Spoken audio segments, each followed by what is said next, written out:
আমরা এই মুহূর্তে কেন্দ্রীয় শহীদ মিনারে ভাষা শহীদদের প্রতি শ্রদ্ধা জানিয়ে আমরা এখানে হাজির হয়েছি রেডিমেড গার্মেন্টস ওয়ার্কার্স ফেডারেশনের কেন্দ্রীয় কমিটি, আঞ্চলিক কমিটি, জেলা কমিটি, গাজীপুর জেলা কমিটি, সাভার আঞ্চলিক কমিটি, শিল্পাঞ্চল কমিটি নেতৃবৃন্দ আমরা এখানে উপস্থিত হয়েছি।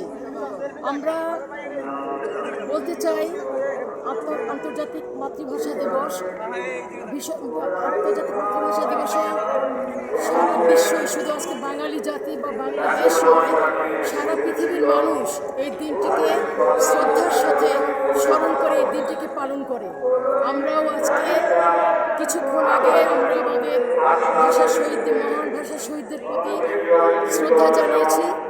আমরা মনে করি ভাষার জন্য জীবন দিতে পারে, সেটা বাঙালি জাতি প্রমাণ করেছে। পৃথিবীর কোথাও নেই কেউ যে ভাষার জন্য জীবন দিয়েছে। আমাদের বাংলাদেশের মানুষ, আমাদের বাংলাদেশের সন্তানেরা, আমাদের দেশের সন্তানেরা ভাষার জন্য জীবন দিয়েছে। বাঙালি জাতি ভাষার জন্য জীবন দিয়েছে, বাংলা ভাষার জন্য জীবন দিয়েছে। মহান ভাষা শহীদদের প্রতি রেডিমেড গার্মেন্টস ওয়ার্কার্স ফেডারেশনের পক্ষ থেকে গভীর শ্রদ্ধাঞ্জলি জানাচ্ছি।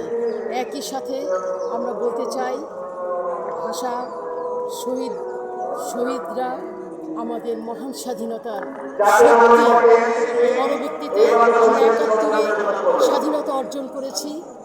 এই সব কিছুই শক্তি, অনুপ্রেরণা জুগিয়েছেন মহান ভাষা শহীদদের আত্মত্যাগ, আত্মদান।